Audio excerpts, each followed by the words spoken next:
میں نے دیکھا کہ ماں اپنے بیٹے کو آہستہ سے مارتی اور بچے کے ساتھ خود بھی رونے لگتی۔ میں نے آگے ہو کر پوچھا، بہن کیوں بچے کو مار رہی ہو جبکہ خود بھی روتی ہو؟ اس نے جواب دیا کہ بھائی آپ کو تو معلوم ہے کہ اس کے والد اللہ کو پیارے ہو گئے ہیں اور ہم بہت غریب بھی ہیں۔ میں لوگوں کے گھروں میں مزدوری کرتی ہوں اور اس کی پڑھائی کا مشکل سے خرچ اٹھاتی ہوں۔ یہ کمبخت اسکول روزانہ دیر سے جاتا ہے اور روزانہ گھر دیر سے آتا ہے، جاتے ہوئے راستے میں کہیں کھیل کود میں لگ جاتا ہے اور پڑھائی کی طرف ذرا بھی توجہ نہیں دیتا، جس کی وجہ سے روزانہ اپنی اسکول کی وردی گندی کر لیتا ہے۔ میں نے بچے اور اس کی ماں کو تھوڑا سمجھایا اور چل دیا۔ ایک دن صبح سبزی منڈی کچھ سبزی وغیرہ لینے گیا تو اچانک میری نظر اسی 10 سالہ بچے پر پڑی جو روزانہ گھر سے مار کھاتا تھا۔ کیا دیکھتا ہوں کہ وہ بچہ منڈی میں پھر رہا ہے، اور جو دکاندار اپنی دکانوں کے لیے سبزی خرید کر اپنی بوریوں میں ڈالتے تو ان سے کوئی سبزی زمین پر گر جاتی اور وہ بچہ اسے فوراً اٹھا کر اپنی جھولی میں ڈال لیتا۔ میں یہ ماجرا دیکھ کر پریشانی میں مبتلا ہو رہا تھا کہ چکر کیا ہے۔ میں اس بچے کو چوری چوری فالو کرنے لگا۔ جب اس کی جھولی سبزی سے بھر گئی تو وہ سڑک کے کنارے بیٹھ کر اونچی اونچی آوازیں لگا کر اسے بیچنے لگا۔ منہ پر مٹی، گندی وردی اور آنکھوں میں نمی کے ساتھ ایسا دکاندار زندگی میں پہلی بار دیکھ رہا تھا۔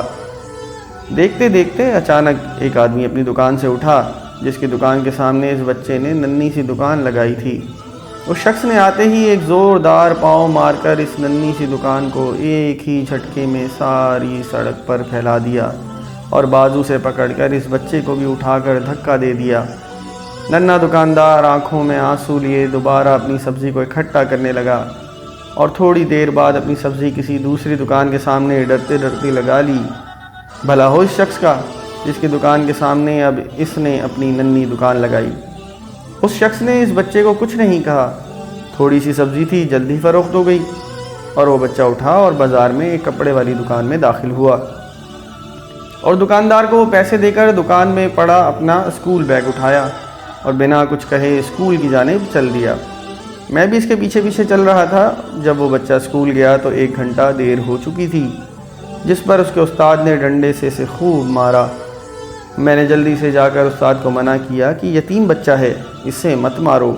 استاد فرمانے لگے کہ سر یہ روزانہ 1 گھنٹہ دیر سے آتا ہے، میں روزانہ اسے سزا دیتا ہوں کہ ڈر سے اسکول ٹائم پر آئے اور کئی بار میں اس کے گھر بھی پیغام دے چکا ہوں۔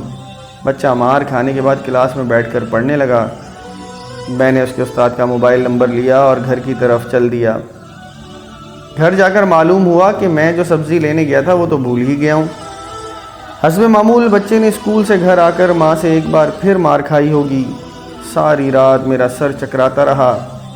اگلے دن صبح کی نماز ادا کی اور فوراً بچے کے استاد کو کال کی کہ منڈی ٹائم پر ہر حالت میں منڈی پہنچیں، جس پر مجھے مثبت جواب ملا۔ سورج نکلا اور بچے کا اسکول جانے کا وقت ہوا اور بچہ گھر سے سیدھا منڈی اپنی ننھی دکان کا بندوبست کرنے نکلا۔ میں نے اس کے گھر جا کر اس کی والدہ کو کہا کہ بہن میرے ساتھ چلو، میں تمہیں بتاتا ہوں کہ آپ کا بیٹا اسکول کیوں دیر سے جاتا ہے۔ وہ فوراً میرے ساتھ منہ میں یہ کہتے ہوئے چل پڑی کہ آج اس لڑکے کی میرے ہاتھوں خیر نہیں، چھوڑوں گی نہیں اسے آج۔ منڈی میں لڑکے کا استاد بھی آ چکا تھا۔ ہم تینوں نے منڈی کی 3 مختلف جگہوں پر پوزیشنیں سنبھالی اور ننھے دکان والے کو چھپ کر دیکھنے لگے۔ حسب معمول آج بھی اسے کافی لوگوں سے جھڑکیں لینے پڑیں اور آخرکار وہ لڑکا اپنی سبزی فروخت کر کے کپڑے والی دکان کی طرف چل دیا۔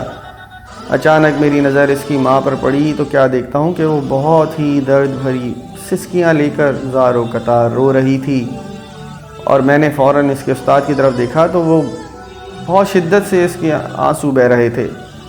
دونوں کے رونے میں مجھے ایسا لگ رہا تھا جیسے انہوں نے کسی مظلوم پر بہت ظلم کیا ہو اور آج ان کو اپنی غلطی کا احساس ہو رہا ہو۔ اس کی ماں روتے روتے گھر چلی گئی اور استاد بھی سسکیاں لیتے ہوئے اسکول چلا گیا۔ حسب معمول بچے نے دکاندار کو پیسے دیے اور آج اس کو دکاندار نے ایک لیڈی سوٹ دیتے ہوئے کہا کہ بیٹا آج سوٹ کے سارے پیسے پورے ہو گئے ہیں، اپنا سوٹ لے لو۔ بچے نے اس سوٹ کو پکڑ کر اسکول بیگ میں رکھا اور اسکول چلا گیا۔ آج بھی 1 گھنٹہ لیٹ تھا۔ وہ سیدھا استاد کے پاس گیا اور بیگ ڈیسک پر رکھ کر مار کھانے کے لیے پوزیشن سنبھال لی اور ہاتھ آگے بڑھا دیے کہ استاد ڈنڈے سے اس کو مار لے۔ استاد کرسی سے اٹھا اور فوراً بچے کو گلے لگا کر اس قدر زور سے رویا کہ میں بھی دیکھ کر اپنے آنسو پر قابو نہ رکھ سکا۔ میں نے اپنے آپ کو سنبھالا اور آگے بڑھ کر استاد کو چپ کرایا اور بچے سے بولا کہ یہ جو بیگ میں سوٹ ہے وہ کس کے لیے ہے؟ بچے نے جواب دیا کہ میری ماں امیر لوگوں کے گھروں میں مزدوری کرنے جاتی ہے اور اس کے کپڑے پھٹے ہوئے ہوتے ہیں، اس کے پاس جسم کو مکمل ڈھانپنے والا کوئی سوٹ نہیں ہے، اس لیے میں نے اپنی ماں کے لیے یہ سوٹ خریدا ہے۔ یہ سوٹ اب گھر لے جا کر ماں کو دے دو گے؟ میں نے بچے سے سوال پوچھا۔ جواب نے میرے اور اس کے استاد کے پیروں کے نیچے سے زمین ہی نکال دی۔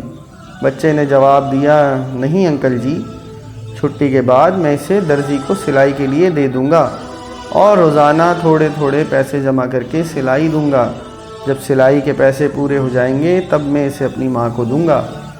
استاد اور میں یہ سوچ کر روتے جا رہے تھے کہ ابھی اس معصوم کو اور منڈی جانا پڑے گا اور لوگوں سے دھکے کھانے پڑیں گے اور ننھی دکان لگانی پڑے گی۔